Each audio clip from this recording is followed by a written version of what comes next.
ओम शांति। 26 अप्रैल 2022 के ईश्वरीय महावाक्य। पहले सुनते हैं मुरली के मुख्य पॉइंट्स। बाबा ने कहा, मैं तुमको स्वर्ग में ले चलने आया हूँ, इसलिए कोई भी कुकर्म मत करो। संकल्प तो बहुत आएंगे, फलानी चीज़ उठाकर खा लें, इनको भाकी पहन लेवें, परंतु अब तुम्हें बहुत अच्छे मैनर्स धारण करने हैं, बहुत मीठा भी बनना है, हमेशा सबको सुख देना चाहिए। तुम ईश्वरीय संतान बने हो तो कभी मनसा वाचा कर्मणा किसी को दुख नहीं देना।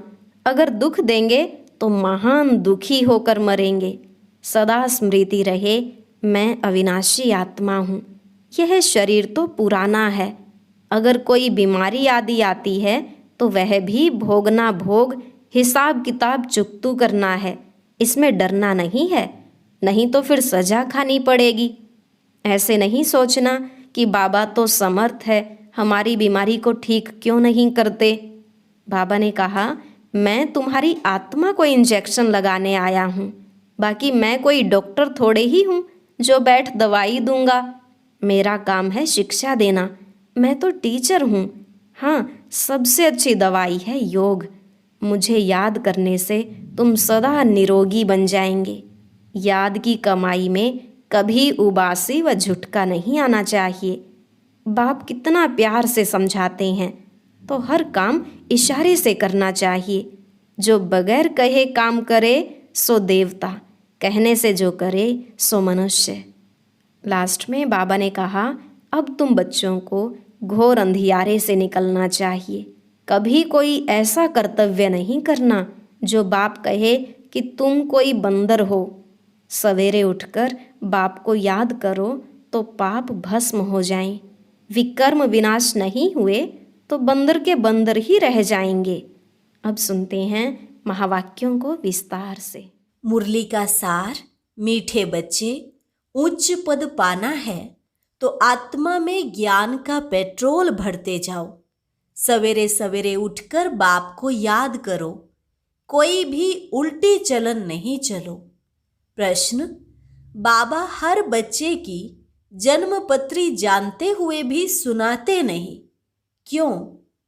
उत्तर, क्योंकि बाबा कहते, मैं हूँ शिक्षक, मेरा काम है तुम बच्चों को शिक्षा देकर सुधारना। बाकी तुम्हारे अंदर क्या है यह मैं सुनाऊंगा नहीं। मैं आया हूँ आत्मा को इंजेक्शन लगाने, ना कि शारीरिक बीमारी ठीक करने। दूसरा प्रश्न, तुम बच्चे अभी किस बात से डरते नहीं हो, क्यों? उत्तर, तुम अभी इस पुराने शरीर को छोड़ने से डरते नहीं हो, क्योंकि तुम्हारी बुद्धि में है हम आत्मा अविनाशी हैं। बाकी यह पुराना शरीर भले चला जाए, हमें तो वापस घर जाना है। हम अशरीरी आत्मा हैं। बाकी इस शरीर में रहते बाप से ज्ञान अमृत पी रहे हैं। इसलिए बाबा कहते, बच्चे सदा जीते रहो, सर्विसेबल बनो तो आयु बढ़ती जाएगी। गीत, बचपन के दिन भुला न देना, आज हंसे कल रुला न देना। ओम शांति। बच्चों ने गीत सुना, जिसको अब मम्मा बाबा कहते हो उनको भुलाना नहीं है। गीत जिन्होंने बनाया है वह तो अर्थ को समझते नहीं है। यह निश्चय ही नहीं है कि हम उस परमपिता परमात्मा की संतान है। उस परमपिता परमात्मा को पतितों को पावन बनाने के लिए आना पड़ता है। कितनी ऊंची सर्विस पर आते हैं। उनको कोई अभिमान नहीं है। उसको कहा जाता है निरहंकारी। उनको निश्चय बुद्धि व देही अभिमानी होने की बात नहीं। वह कब संशय में आते नहीं, देह अभिमानी बनते ही नहीं। मनुष्य देह अभिमानी बनते हैं तो फिर देही अभिमानी बनने में कितनी मेहनत लगती है। बाबा कहते हैं, अपने को आत्मा समझो। मनुष्य तो कह देते, अपने को परमात्मा समझो। कितना फर्क है। एक तरफ याद करते हैं पतित पावन को, फिर कहते हैं सब में परमात्मा है। उनको जाकर समझाना है, बाबा देखो कहाँ से आया है तुम बच्चों को सुधारने। जिनको पक्का निश्चय है वह तो कहते हैं बरोबर आप हमारे माता पिता हो, हम आपकी श्रीमत पर चल श्रेष्ठ देवता बनने के लिए यहाँ आए हैं। परमात्मा तो सदैव पावन ही पावन है। उनको बुलाते हैं पतित दुनिया में आओ, तो जरूर पतित शरीर में उसको आना पड़ेगा। पतित दुनिया में तो पावन शरीर होता ही नहीं। तो बाप देखो कितना निरहंकारी है, पतित शरीर में आना पड़ता है। हम अपने को संपूर्ण नहीं कहेंगे, अब बन रहे हैं। अब बेहद का बाप कहते हैं बच्चे श्रीमत पर चलो। बाप श्रीमत देते हैं, सवेरे उठकर याद करो तो पाप भस्म हो जाए। श्रीमत पर नहीं चलेंगे तो विकर्म विनाश नहीं होंगे, बंदर के बंदर ही रह जाएंगे और फिर बहुत कड़ी सजा खानी पड़ेगी। जानवर आदि तो सजा नहीं खाते हैं, सजा मनुष्य के लिए है। अगर बैल किसको मारता है वह मर भी जाए तो क्या उनको जेल में डालेंगे? मनुष्य को तो फौरन जेल में डाल देंगे। बाप समझाते हैं इस समय मनुष्य तो उनसे भी बदतर हैं, उनको फिर मनुष्य से देवता बनना है। बाबा समझाते हैं यह लक्ष्मी नारायण भी गीता का ज्ञान नहीं जानते हैं। वहाँ दरकार ही नहीं, क्योंकि बाप है रचयिता। वहाँ कोई त्रिकालदर्शी होते ही नहीं। अभी यह लोग त्रिकालदर्शी न होते हुए भी कह देते हम भगवान हैं। तो बड़े अक्षरों में लिख दो, गीता का भगवान परम पिता परमात्मा है, ना कि श्री कृष्ण। मूल यह एकज भूल ही किसकी बुद्धि में नहीं बैठती है, ना बच्चे किसकी बुद्धि में बिठाते हैं। भारत ही स्वर्ग था, यह भूल गए हैं। कल्प की आयु ही लाखों वर्ष कह दी है, इसलिए कोई पुरानी चीज मिलती है तो कहते हैं यह लाखों वर्ष की है। कभी कोई कोई कहते भी हैं क्राइस्ट से 3000 वर्ष पहले भारत स्वर्ग था। तुम जानते हो हम भी देवता थे, माया ने बिल्कुल ही कौड़ी तुल्य बना दिया है, कोई भी मूल्य नहीं है। तो अब तुम बच्चों को भी घोर अंधियारे से निकलना चाहिए। कभी कोई ऐसा कर्तव्य नहीं करना चाहिए जो तुमको भी कहना पड़े कि तुम कोई बंदर हो। मैं कितना दूर देश से आता हूँ तुम्हारे मैले कपड़े धोने के लिए, तुम्हारी आत्मा बिल्कुल मैली हो गई है। अब मुझे याद करो तो तुम्हारी ज्योति जग जाए। ज्ञान का पेट्रोल भरते जाओ तो वहाँ भी कुछ पद पाओ। वहाँ जाकर दास दासी बनो, यह तो अच्छा नहीं है। यह है राजयोग, तो पद पाना चाहिए ऊंचा। दास दासी जाकर बने तो भगवान से क्या वर्षा पाया? कुछ भी नहीं। बाबा से कोई पूछे तो फट से बाबा बता सकते हैं। काम करना चाहिए इशारे से। बिगर कहे जो काम करे सो देवता, कहने से जो करे सो मनुष्य। तुमको अब श्रीमत मिलती है देवता बनने की। श्रेष्ठ बनाने वाला बाप कहते हैं कि प्रदर्शनी में बड़े बड़े अक्षरों में ऐसा बोर्ड लगा दो तो सबकी आंखें खुले कि श्री कृष्ण भगवान नहीं है, वह तो पुनर्जन्म में आते हैं। वह समझते हैं श्री कृष्ण जन्म मरण में नहीं आते हैं, वह तो हाजिरा हजूर है। हनुमान का पुजारी कहेगा हनुमान हाजिरा हजूर है। यहाँ तो एक ही बाप से वर्षा लेना है। गीता का भगवान हीरे जैसा बनाता है, उनका नाम बदलने से भारत का यह हाल हुआ है। यह बात अर्जुन अभी इतनी जोर से समझाई नहीं है। ज्ञान का सागर तो एक ही है, वही पतित पावन है। वो लोग फिर गंगा को पतित पावनी कहते हैं। अब सागर से तो गंगा निकली है, तो क्यों नहीं सागर में जाकर स्नान करें?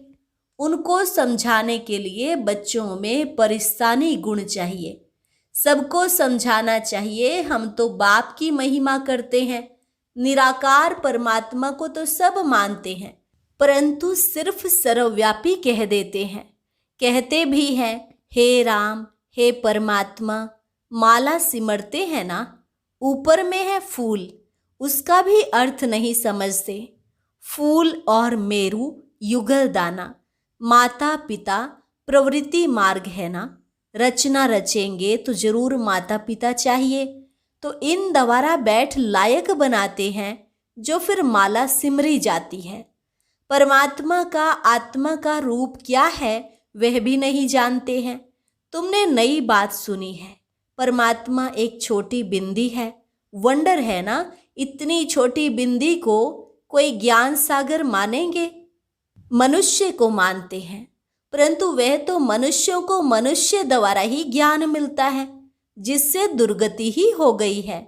यहाँ तो भगवान खुद आकर ज्ञान दे सद्गति करते हैं, अर्थात राजाओं का राजा बनाते हैं। तुम वंडर खाते हो, आत्मा छोटी सी बिंदी है, अति सूक्ष्म है, तो बाप भी ऐसा ही होगा ना। और है कितनी बड़ी अथॉरिटी, कैसे पतित दुनिया और पतित शरीर में आकर पढ़ाते हैं। लोग क्या जाने इन बातों को, वह तो उल्टे लटके हुए हैं। अब बाप फरमान करते हैं, जो मेरी मत पर चलेंगे वही स्वर्ग का मालिक बनेंगे। इसमें डरने की बात ही नहीं। हम आत्मा अशरीरी हैं, अब वापस जाना है। मैं तो अविनाशी आत्मा हूँ, बाकी यह पुराना शरीर भले चला जाए। हाँ, बाबा ज्ञान अमृत पिलाते हैं, इसलिए भले जीते रहें। वह भी जो सर्विसेबल होंगे उनकी आयु बढ़ेगी। प्रदर्शनी में बहुत सर्विस होनी है, बहुत इम्प्रूवमेंट होगी। श्री कृष्ण की महिमा और परमात्मा की महिमा में बहुत फर्क है। बाप कहते हैं तुम स्वर्ग में पावन थे, अब पतित कैसे बने हो, जानना चाहिए ना। बाप आकर पत्थर बुद्धि को पारस बनाते हैं। ईश्वरीय संतान को कभी भी किसको मनसा वाचा कर्मणा दुख नहीं देना चाहिए। बाप कहते हैं दुख देंगे तो महान दुखी होकर मरेंगे।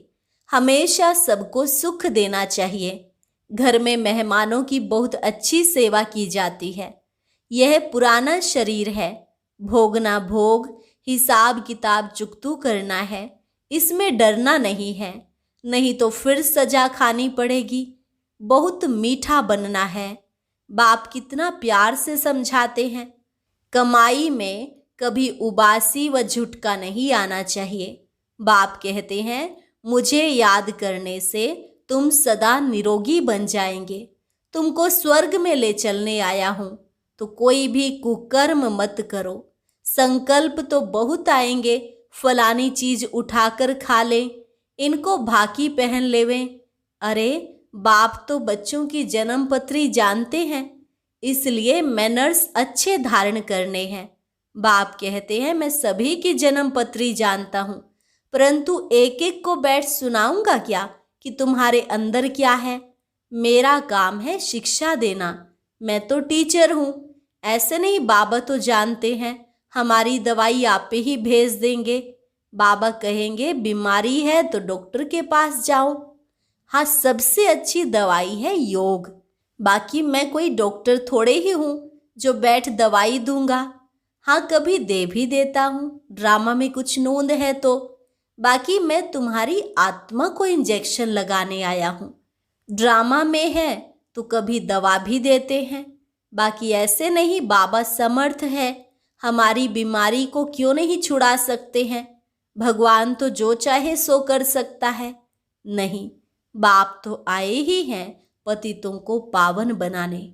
अच्छा, मीठे मीठे सिकिलधे बच्चों प्रति मात पिता बाप दादा का याद प्यार और गुड मॉर्निंग। रूहानी बाप की रूहानी बच्चों को नमस्ते। रूहानी बच्चों की रूहानी बाप दादा को नमस्ते नमस्ते, गुड मॉर्निंग। धारणा के लिए मुख्य सार। पहली पॉइंट, मनसा वाचा कर्मणा, किसी को कभी दुख नहीं देना है। कर्म भोग से डरना नहीं है, खुशी खुशी से पुराना हिसाब किताब चुकतू करना है।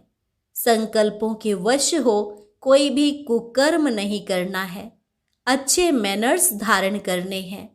देवता बनने के लिए हर बात इशारे से समझ करनी है, कहलवाना नहीं है। आज का वरदान बेहद के संपूर्ण अधिकार के निश्चय और रूहानी नशे में रहने वाले सर्वश्रेष्ठ संपत्तिवान भव। बेहद के संपूर्ण अधिकार के निश्चय और रूहानी नशे में रहने वाले सर्वश्रेष्ठ संपत्तिवान भव। वर्तमान समय आप बच्चे ऐसे श्रेष्ठ संपूर्ण अधिकारी बनते हो जो स्वयं ऑलमाइटी अथॉरिटी के ऊपर आपका अधिकार है। परमात्मा अधिकारी बच्चे सर्व संबंधों का और सर्व संपत्ति का अधिकार प्राप्त कर लेते हैं। इस समय ही बाप द्वारा सर्वश्रेष्ठ संपत्ति भव का वरदान मिलता है। आपके पास सर्व गुणों की, सर्व शक्तियों की और श्रेष्ठ ज्ञान की अविनाशी संपत्ति है, इसलिए आप जैसा संपत्तिवान और कोई नहीं। स्लोगन: सदा अलर्ट रहो तो अलबेलापन समाप्त हो जाएगा। अभी है मातेश्वरी जी के अनमोल महावाक्य, परमात्मा के बारे में अनेक मनुष्यों की मत का आखरीन फैसला। अभी तो यह सारी दुनिया जानती है कि परमात्मा एक है। उस ही परमात्मा को कोई शक्ति मानते हैं, कोई कुदरत कहते हैं, मतलब तो कोई न कोई रूप में जरूर मानते हैं। तो जिस वस्तु को मानते हैं अवश्य वह कोई वस्तु होगी, तब तो उनके ऊपर नाम पड़े हैं। परंतु उस एक वस्तु के बारे में इस दुनिया में जितने भी मनुष्य हैं उतनी मतें हैं, परंतु चीज फिर भी एक ही है।